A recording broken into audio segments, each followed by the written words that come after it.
ले पनि हुन्छ नि अब त अहिले त फोनमा एकछिन टाढो कहीँ छ भने त फोनमा बोलेर यसो इन्टरभ्यू गर्दा हुन्छ नि त तर त्यति बेला चाहिँ सबैको अगाडि के कसलाई दिने लाइफ भनेको चाहिँ मेरो बारेमा मलाई लाग्यो जिन्दगी भनेको चाहिँ कस्तो हो भनेर यस्तो छिमेकीले हेरिरहेको हुन्छ क्या यसको पारा हेर ढाँटेको टाइपको क्या हो नि किन उसलाई त सबै थाहा छ नि त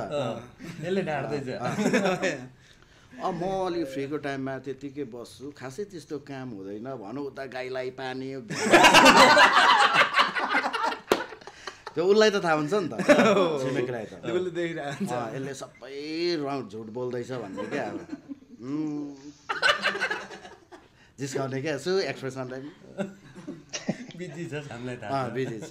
प्रोग्रामहरू त्यस्तो गरिरहेको छु हिजो मात्रै एउटा प्रोग्राम थियो भने अब हिजो त्यत्रो त्यही चौतारामा बसिरहेको केही